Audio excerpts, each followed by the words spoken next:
bonjour à tous, bienvenue à ce nouveau numéro de Women League Trajectoire de femmes. Et aujourd'hui, nous allons aborder un sujet intéressant, un sujet croustillant. Vous ne le savez peut-être pas, mais environ 80% des personnes qui fréquentent nos églises aujourd'hui sont célibataires et ont du mal à trouver un conjoint de destinée. Ça peut paraître étrange, hein? 80% des célibataires dans la même église qui n'arrivent pas à se marier. Donc aujourd'hui, je reçois une invitée. Je n'irai pas jusqu'à dire que c'est une spécialiste du sujet, mais c'est quelqu'un qui œuvre dans le domaine et dont le battement de cœur est de voir les célibataires se marier. Donc ce matin, je vous présente Maria. Bonjour Maria. Bonjour Cassandre. Bienvenue sur le plateau de Women League Trajectoire de femmes. Et aujourd'hui, nous allons parler de... Je ne sais pas trop d'ailleurs comment intituler ça. Disons que nous allons parler du célibat et du choix du conjoint. On va dire ça comme ça. On va garder une part de mystère. Exactement. Et au fur et à mesure qu'on sera en train d'évoluer dans le sujet, je pense que nos followers auront l'idée de ce dont nous allons parler. Alors, est-ce que tu peux brièvement te présenter? Qui est Maria? Qu'est-ce que tu fais? Je disais tout à l'heure que ton battement de cœur, c'était le mariage. Est-ce que tu peux nous en dire un tout petit peu plus? Alors, je suis Lindsay Maria, je suis Wedding and Dolo Planner. Très bien. Certifiée CWS et je suis Wedding MC également. Donc, je suis chrétienne célibataire depuis 2007 et je vis à Douala. Ok, bon, alors on va faire une petite pause parce que tu as utilisé beaucoup de termes techniques et je suis sûre que les gens se disent « Oh, mais qu'est-ce que ça signifie ?» Est-ce que tu peux expliquer un peu plus c'est quoi une wedding planner, c'est quoi tes attributs, qu'est-ce que tu fais, dans quelles circonstances est-ce qu'on fait appel à toi, comment est-ce que ça fonctionne? Alors, comme je dis, je suis Wedding Planner certifiée CWS, c'est-à-dire Certified Wedding Specialist. Donc, j'ai fait ma formation chez Wedding Beautiful Clinical, qui est située aux États-Unis. Donc, j'organise les mariages, j'aide un couple à organiser leur cérémonie de mariage. C'est pas du speed dating, nous n'organisons pas les rencontres, il faut qu'on précise ça. C'est-à-dire que si aujourd'hui, lorsque Doudou se présentera chez Tata Cassandre, elle veut se marier, elle va m'appeler Maria, écoute, je veux me marier, et voilà, je sais pas, j'aime le vert, j'aime le rouge, alors je viendrai te dire, ok Cassandre, vert ou rouge, c'est pas un thème de mariage, il faut que tu aies un thème de mariage, sinon de ce thème-là, tu pourras déterminer tes couleurs. Est-ce que tu veux un mariage indoor ou outdoor? Alors on cherche ce qu'on appelle les vendors ou prestataires en français, le traiteur, les lieux, les couturiers, le pâtissier, la musique, la décoration. Donc on te présente tout ton mariage sur un plateau. Donc voilà, et c'est comme de l'architecture si tu veux. On fait des croquis, on te dit que voilà comment ton mariage sera. Est-ce que tu es d'accord? Si tu signes, on l'organise. Alors l'organisation peut se faire sur deux plans. On peut faire une organisation de A à Z, c'est-à-dire qu'on s'occupe de tout. C'est-à-dire du début, le choix des lieux, tout. Tu es juste là pour valider. Je viens juste me marier. Voilà, tu viens juste te marier et en valider en amont tout ce qu'on a présenté. Ou alors tu peux te débrouiller, dire ok, je peux faire ci, qu'elle peut m'aider à faire ça. Et nous, on vient faire ce qu'on appelle la coordination du jour J. Donc ça, c'est l'activité wedding planning. Après, j'ai dit que j'étais une dolo planner. Là aussi, c'est pas du speed dating. Donc dolo planner, c'est une ligne de service pour entretenir la flamme dans les couples. Comme j'ai dit, je suis chrétienne et j'ai remarqué que la plupart du temps dans les foyers chrétiens, il n'y a pas de romance. Le romantisme... Ah oui, non, mais une fois qu'on est marié, c'est bon. Hein. Le romantisme, c'est avant. Non, le Quand la sœur a dit oui, on l'a déposé dans la maison, elle n'a plus besoin de quoi que ce soit. Au contraire, la Bible dit que faute de bois, le feu s'éteint. Donc, c'est dans le mariage qu'il faut le romantisme. Donc, on a développé cette ligne de service là pour aider les couples. C'est pour les couples qui se sont aimés, qui s'aiment et qui s'aimeront davantage. À créer et à entretenir la flamme. Doudou! Ben Doudou, présente-toi! Voilà. Donc, créer et entretenir la flamme amoureuse au sein des couples chrétiens et même les autres couples qui nous contactent. Donc, anniversaire, surprise, livraison des bouquets de fleurs. Je veux raconter, voilà, je veux raconter une anecdote. Voyage. Il y a 2 ans, on avait fait une campagne Fête des Mères et on est allé voir des frères à l'église qui ont acheté. Alors, il y a une soeur, une maman, elle m'a écrit un message. Maria, que Dieu bénisse Kyrie Agency. Que Kyrie Agency soit béni à jamais. Je dis, je comprends pas. Je dis, mon mari m'avait jamais offert un cadeau. Et voilà, là, pour la fête des mères, j'ai reçu un cadeau, un spa. Et elle était toute dans ses émotions. Elle était tellement contente. Donc, voilà. Oui, c'est vrai que ça fait plaisir. Donc, mes chers frères qui m'écoutaient, vraiment n'hésitez pas. Nous, les sœurs, on aime les cadeaux. Pas que pour les anniversaires de mariage ou les anniversaires de naissance. N'hésitez pas à faire appel à Maria, hein, les spas, les massages. les voyages à Dubaï, je dis ça, je dis rien, hein, sentez-vous inspirés. Ok, et donc aujourd'hui, moi je t'ai fait venir pour qu'on partage sur une autre activité que tu as, qui, moi je l'ai découverte au tout début, avait fait couler pas mal d'encre et de salive parce que c'était une sorte d'innovation, on n'avait jamais vu ça dans la ville avant, on n'en avait jamais entendu parler, ceux qui n'avaient pas compris et qui n'avaient pas la vision avaient vilipendé la chose. En tout cas, moi, personnellement, j'avais lu des trucs très bizarres sur le sujet. Et pourtant, pour moi, ce n'est pas une mauvaise initiative, c'est le banquet des célibataires.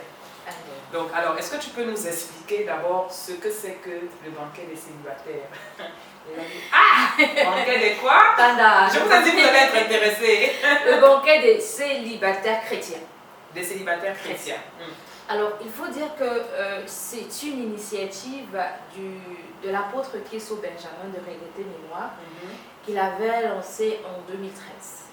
Et donc, il avait organisé un banquet en 2013 et en 2014.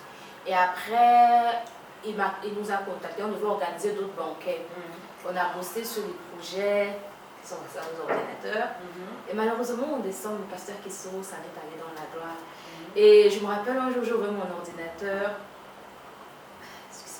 J'ai vu le projet, je me suis dit, waouh, tonton Benjamin est parti, est-ce qu'on va toujours rester dans l'attentisme? Il faut qu'on travaille, il faut que tous ces projets qu'on avait, sur lesquels on avait travaillé, il faut qu'on les fasse exister. Donc là, avec des sœurs, on est dans un mouvement qu'on appelle Save Single and Secure, qui est un mouvement de célibataires chrétiens qui se préparent à vivre de façon glorieuse leur célibat pour vivre de façon glorieuse leur mariage. Parce que si tu n'es pas épanoui dans ton célibat, bah écoute, tu ne pourras pas être épanoui dans ton mariage. Donc si tu es un célibataire frustré, tu seras un marié frustré. Donc le Safe Single and Secure, c'est une plateforme pour les célibataires équilibrés épanouis. Alors on a donc décidé d'organiser le banquet des célibataires. Je leur ai dit, écoutez, moi j'ai déjà tout le dossier parce qu'on avait bossé dessus. On avait déjà eu à faire 2 éditions avec l'apôtre Benjamin qui avait déjà fait les éditions. Donc j'ai dit ok, on va bosser dessus. Et j'ai contacté Jessie Bichekingema qui à l'époque travaillait beaucoup avec tonton Benjamin sur ce projet. Quand je suis revenue là, ok, bon, on veut revenir avec le banquet et tout. Donc le banquet des célibataires, qu'est-ce que c'est? C'est une rencontre pour des célibataires chrétiens. C'est pas une rencontre d'enseignement. On n'est pas là pour enseigner parce qu'on a beaucoup d'enseignements. Dans le milieu pentecôtiste aujourd'hui, sur la question du mariage, il y a beaucoup d'enseignements. Maintenant, il faut aller dans la pratique. Voilà, donc c'est un banquet pour les célibataires chrétiens pour favoriser les rencontres. Les chrétiens ne sortent pas beaucoup. C'est-à-dire que tu vas au travail, tu vas à l'église, tu rentres chez toi. C'est-à-dire qu'au max, tu vas connaître les frères de ta communauté. Mais est-ce que ton mari viendra toujours de ta communauté? Tu vois un peu. Donc c'est un peu ça. Et l'idée pour nous, c'était de regrouper des célibataires chrétiens dans une salle, autour d'un dîner, et parler de façon pratique. On donne la parole aux garçons. Qu'est-ce qui vous empêche? Comme on a dit tout à l'heure, vous êtes dans une église, 80%, il y a des hommes et des femmes. Mais pourquoi ils se marient pas? C'est quoi le problème? Donc on essaie de disséquer ensemble c'est quoi le problème et quelles sont les solutions, favorise la prise de contact, prenez les contacts et tout. Et donc et après on essaie d'encadrer parce qu'il ne faut pas qu'il y ait des loups qui viennent s'intégrer dans la bergerie. Donc en amont on a mis des barrières. Donc il y a une fiche d'inscription, vous vous inscrivez, depuis quand est-ce que vous connaissez le Seigneur, qui est votre pasteur. Donc on avait quand même à 95% de cas l'historique de chaque invité sur sa chrétienté, ça marche avec le Seigneur. Du moins, ce ballon sur ce qu'il nous a dit, on a même un contact de son pasteur et tout. Vous dites que si après on a un référent qu'on peut. Exactement. Donc le but c'est de favoriser les rencontres entre les chrétiens et de favoriser les mariages. Et moi je suis wedding planner. Serais heureuse d'organiser les mariages des chrétiens. Et après c'est un peu un paradoxe, on est des enfants de Dieu. On n'est pas mariés. C'est quoi le problème?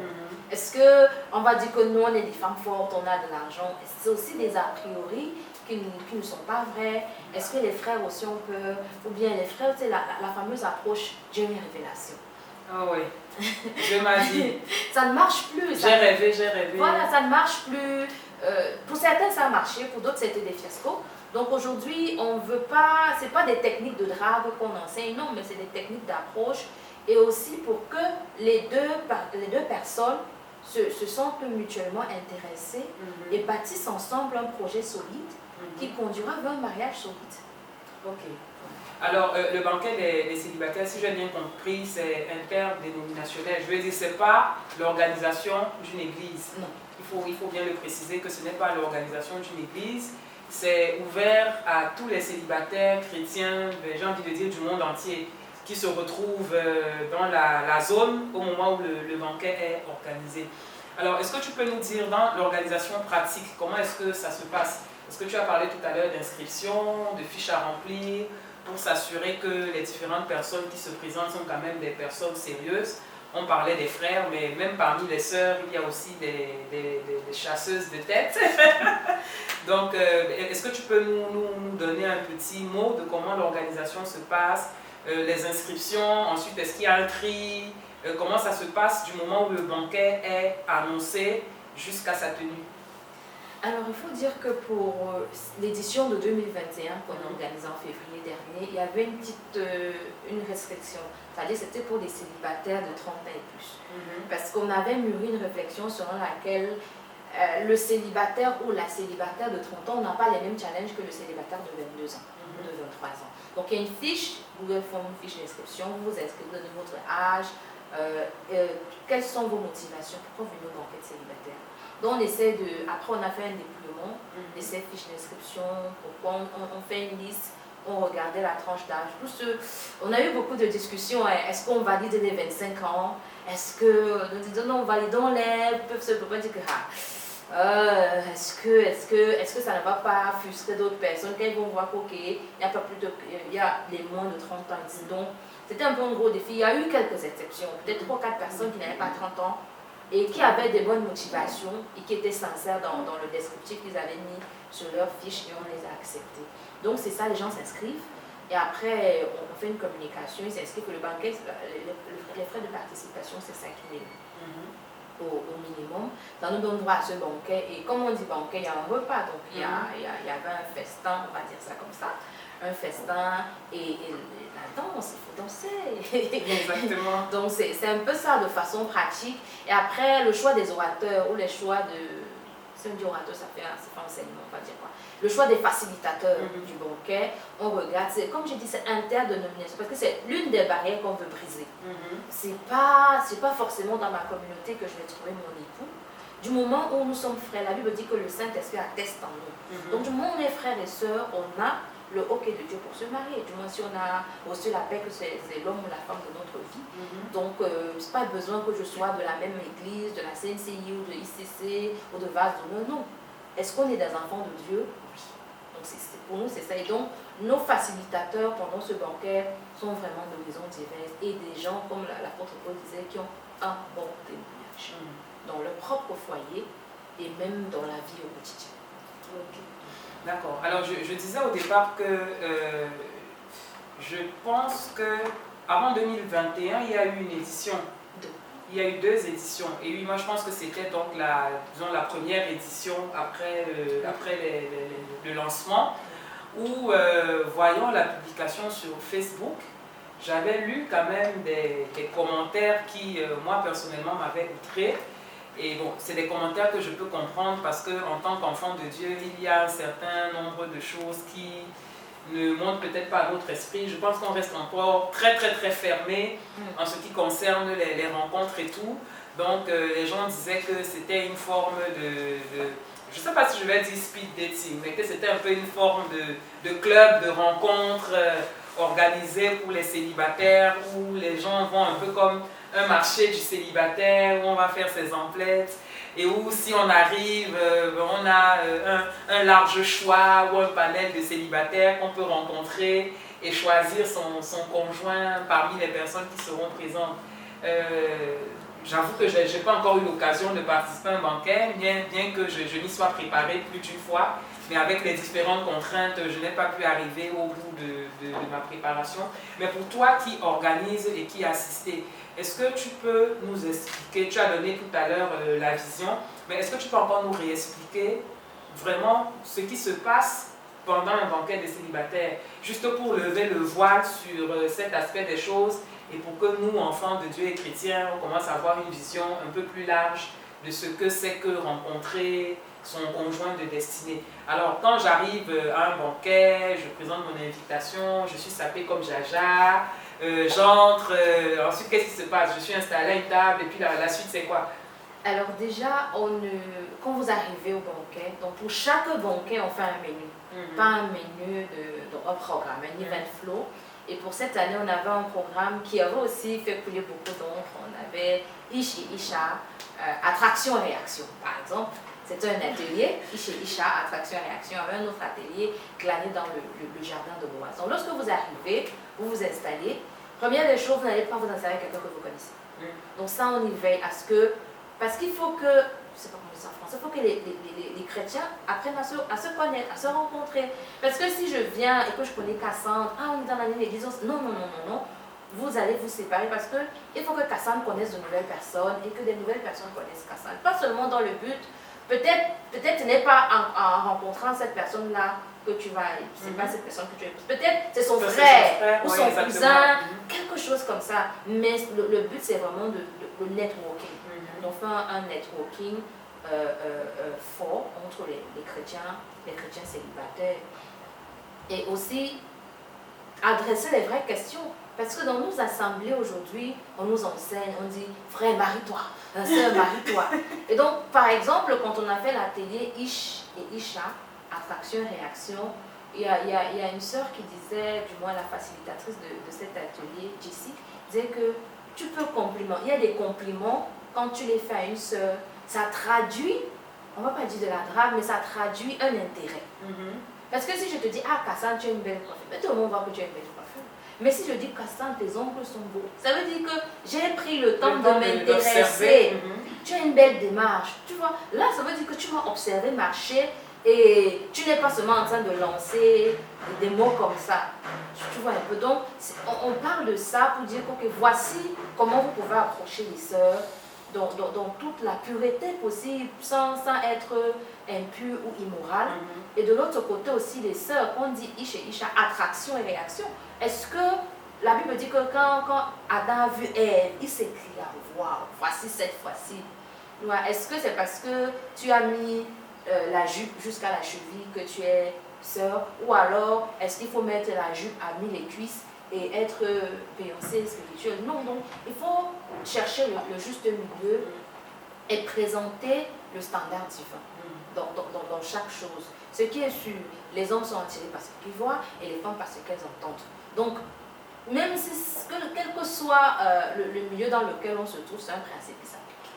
Et maintenant, en tant que chrétien, comment est-ce qu'on l'applique dans notre milieu? Ok. D'accord. Donc, je m'attends à ce que si à la fin du banquet, je n'ai pas trouvé mon alter ego, je reparte de là frustrée et tout ça. C'était un peu ça les commentaires qu'il y avait sous le post. Je ne sais pas si toi, du cœur de l'organisation, tu as eu à vivre ce genre de réaction, ou même parmi les personnes qui s'intéressaient, qui appelaient pour prendre des réactions, qui posaient peut-être des questions dans ce sens-là, ou qui étaient inquiets de comment est-ce que les choses allaient se passer de manière pratique. On a eu beaucoup de réticences, même au milieu de l'Église, dans nos communautés respectives, parce que nous, le Safe Single and Secured, on est un mouvement aussi interrévolutionnaire. Donc chacun publiait, on a eu beaucoup de retours négatifs, il faut s'attendre à Dieu. Et il ne faut pas provoquer le destin. Pas très étonnant que les gens qui faisaient des commentaires déplacés étaient mariés. Et je dis, mais c'est normal que tu fasses ce genre de commentaires, parce que tu n'es pas célibataire. Tu n'as pas 30 ans, tu n'as pas 35 ans. Genre, si quelqu'un a 35 ans, tu as une belle carrière, tu sers à l'église et tout, mais tu n'es pas marié. I mean, c'est pas la même chose que Tu vois, aujourd'hui à l'église, on ne s'intéresse pas vraiment aux célibataires. La plus grande question qu'on va te poser, c'est que, Cassandre, c'est quand? C'est pour quand? Il est où? Mais qu'est-ce que tu attends? Voilà, mais qu'est-ce que tu attends? Est-ce que quelqu'un t'a appelé un jour pour dire que, Cassandre, comment tu vis ce débat? Je vais venir passer quelques temps avec toi. Il faut que tu t'occupes. Je t'invite. Aujourd'hui, c'est la cérémonie de graduation de mon fils. Viens, il faut que tu l'accompagnes. Tu vois? Parce qu'à un moment donné, quand tu vas finir de bosser dans ton entreprise, de donner le meilleur de toi, tu vas rentrer chez toi et tu vas faire face à ton salon. à ton fauteuil, à ton grand lit. Vide. Vide. Et la chose la plus frustrante le matin, quand tu veux t'habiller, qu'il faut monter la fermeture. Ah, Maria, laisse tomber. Laisse tomber, Maria, cette histoire de fermeture. Tu te contorsionnes, tu te contorsionnes. Donc, moi, quand j'ai lu ces réactions, je me suis dit que la plupart de ces personnes étaient mal. Je n'ai pas été très choquée. J'ai vraiment pas été très choquée. Par contre, on a eu beaucoup de soutien de certains pasteurs, nos pasteurs particulièrement, le pasteur Michel Lokoulou, à qui je dis merci. Sa femme et lui, ils n'ont pas lésiné sur les moyens pour nous accompagner dans ce projet, encourager les jeunes de notre église à s'inscrire à ce banquet. Donc, on ne rentre pas du banquet des célibataires avec un époux. Non, ce n'est pas la foire au mariage. On rentre avec des contacts, on rentre avec des connaissances. Et il faut dire que dans le banquet des célibataires, il y a un gros atelier qu'on appelle un atelier de témoignage. Et pour cette année 2021, on a eu, de façon la plus coïncidence, le témoignage d'une dame qui s'est mariée à 39 ans et le témoignage d'un homme qui s'est aussi marié à 39 ans. Donc on ne savait pas à quel âge c'était marié, on savait qu'ils se sont mariés vers la quarantaine. Donc c'est pendant qu'ils donnaient leur témoignage qu'on a vu que c'était même au même moment. Et la dame a donné son témoignage, elle a dit qu'après elle s'est mariée, elle a eu 2 enfants. Et dans la salle, il y avait une invitée qui s'est levée, elle a dit que pour elle, elle est satisfaite de ce banquet parce qu'elle était désespérée, elle était désemparée, elle venait là. Mais quand elle a entendu le témoignage de la dame qui est littéralement née à l'église, qui a donné sa vie à Jésus, elle était encore au lycée. Donc elle a fait peut-être 25 années de célibat. Elle dit que quand elle a entendu cette dame donner son témoignage, elle dit comment elle s'est mariée dans la pureté, dans la sainteté à près de 40 ans. Elle a 2 enfants. Elle s'est dit non, pour elle, l'objectif est atteint. Le Seigneur rencontre.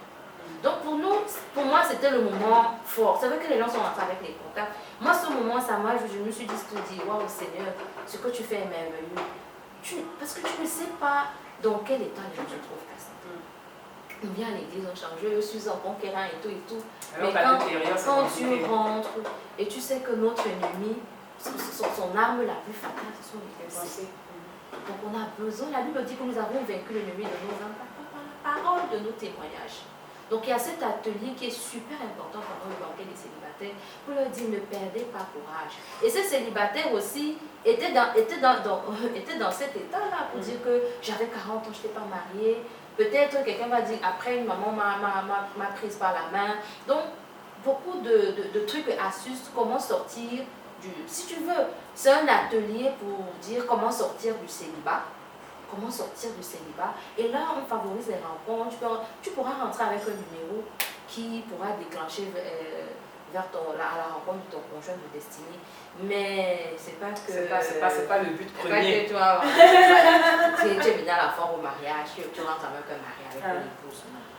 Non. On le précise. On prépare quelque chose, mais c'est pas ça. Donc, moi, j'ai pas été très choquée par les commentaires parce que les commentaires négatifs que j'ai eus, c'était des personnes mariées qui les faisaient.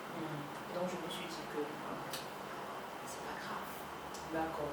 Et depuis que le banquet est organisé, vous avez une idée du nombre de personnes qui ont pu faire une rencontre, qui sont ensemble, en cheminement, mariés, en dehors peut-être des témoignages que tu viens de nous raconter, même si ce n'est pas un chiffre exact, mais est-ce que au-delà d'encourager les célibataires, de les former, tout ça, quelqu'un a quand même bénéficié d'une grâce particulière découlant du banquet? Alors en toute honnêteté, pour les banquets 2013-2014, ça je n'ai pas de chiffre, je ne peux pas les commenter. Sur 2021, le banquet a eu en février, donc c'est encore un peu tôt. Oui, on attend en décembre. On se dit que si se sont rencontrés en février, le temps de se convaincre et tout. Donc d'ici décembre, d'ici le prochain banquet, on aura des nouvelles. Ok, bon ben rendez-vous en décembre alors. Voilà. Que le Seigneur me fasse la grâce d'y être cette fois-ci. Non, tu seras là. J'ai toujours été curieux, je me suis toujours dit, il faut que je participe à un banquet. Et à chaque fois, il y a un événement qui vient déjouer mes programmes. Alors j'aimerais quand même qu'on fasse un peu un parallèle avec ce qui se fait de plus en plus aussi ailleurs qu'ici, parce que c'est vrai qu'en Afrique on est très traditionnaliste, on est très fermé, et quand on découvre que par exemple un couple s'est rencontré sur Facebook et ils se sont mariés, on dit c'est Chanel, Mais ça, c'est quelle qualité de mari que toi, tu vas rencontrer sur Facebook jusqu'à te marier. Et bien, toi qui évolues un peu dans le milieu, même si ce n'est pas exactement la même chose, j'aimerais savoir ce que tu penses de ces nouvelles plateformes de rencontres. Parce que de plus en plus maintenant, les chrétiens mettent sur pied, il y a des sites de rencontres qui existent, d'autres plus sérieux que d'autres. Il y a de plus en plus de plateformes en tout cas qui sont mises sur pied pour voilà, pousser les célibataires à sortir des quatre murs de leur église. Qu'est-ce que tu en penses toi en tant que wedding planner chrétienne et en tant que promotrice du banquet des célibataires? Alors aujourd'hui le monde fait face au digital. Et ce n'est pas quelque chose qu'on peut dire que bon, je ne vais pas me digitaliser. Donc même les rencontres aujourd'hui sont devenues digitales. Et comme tu l'as dit, en Occident, il y a beaucoup de sites de rencontres pour les chrétiens. C'est des plateformes qui sont crédibles pour la plupart. Mais aussi, il faudrait qu'il y ait un encadrement derrière. Parce qu'il y a les scammers, les gens qui ne sont pas, les personnes qui ne sont pas sérieuses. Aujourd'hui, on a cette propagation de ces entre guillemets prophètes et apôtres qui apparaissent sur Facebook. Et comme ils savent que les jeunes femmes célibataires chrétiennes sont entre guillemets à la recherche du mariage, donc après ils proposent des choses et des choses, mais non. Il y a eu des gens qui se sont rencontrés via les réseaux sociaux, ils se sont mariés et ça va super bien. Il y a d'autres qui se sont rencontrés, mais comme disait un pasteur, quel que soit le site de la rencontre, que ce soit une rencontre physique ou digitale, il faut intégrer ton pasteur, ton leader, ton faiseur de disciples dans le processus. Parce que c'est les choses de cachotterie qui font en sorte qu'on tombe dans les guet-apens.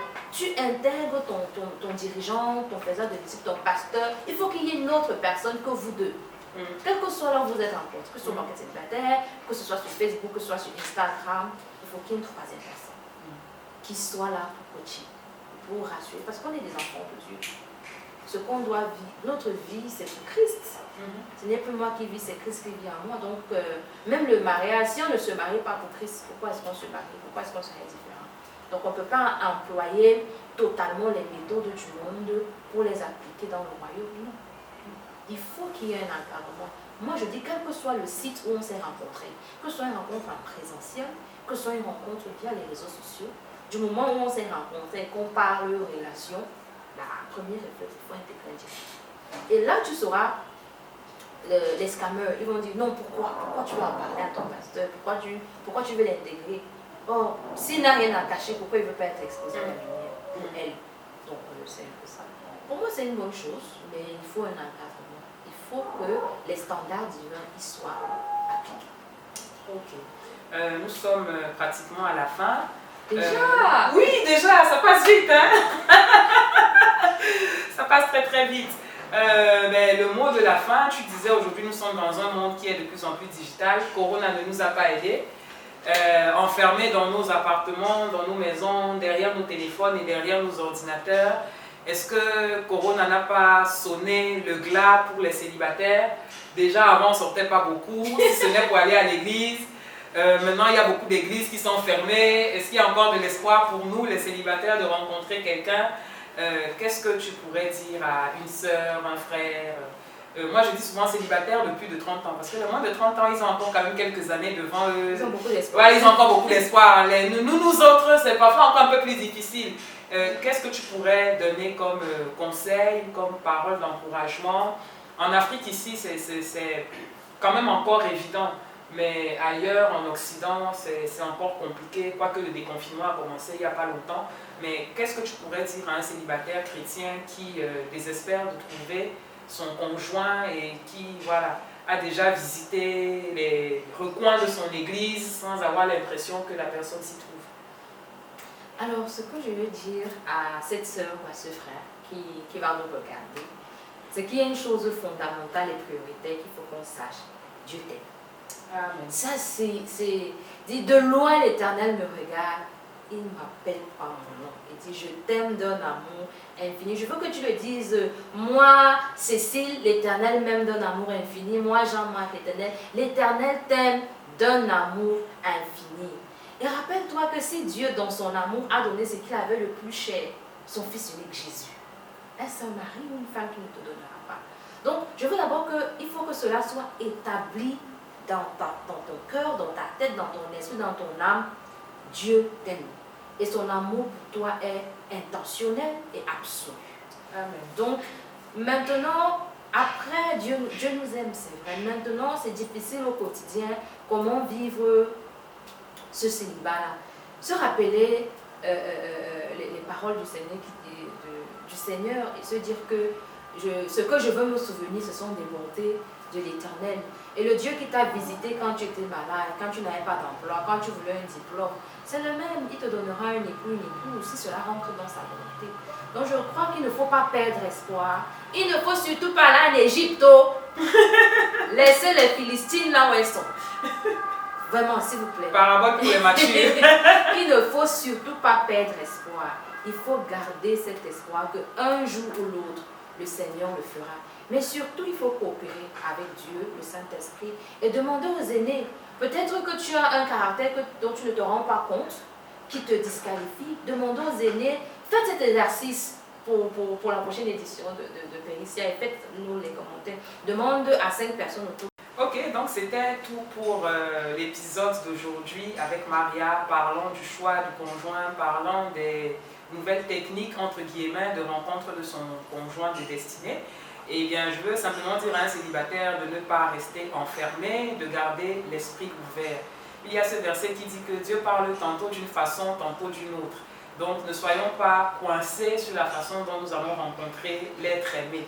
Ça pourrait que ce soit à l'église, ça se pourrait que ce soit à la boulangerie en faisant la queue pour acheter son pain, ça se pourrait que ce soit sur Facebook ou sur Instagram ou sur n'importe lequel des réseaux sociaux. Il faut rester connecté à Jésus et garder les yeux ouverts. On ne sait jamais où est-ce que Doudou se cachera, où est-ce que Dada se cachera. Alors c'était tout pour Woman Lead Trajectoire de Femmes aujourd'hui. Si vous avez des questions concernant le banquet des célibataires ou concernant l'activité de Maria, n'hésitez pas à nous contacter via les commentaires ou cliquer sur un lien qui mène à l'une de nos pages et nous serons ravis de répondre à tous vos besoins. À très bientôt. Au revoir. Rendez-vous au prochain banquet. Rendez-vous.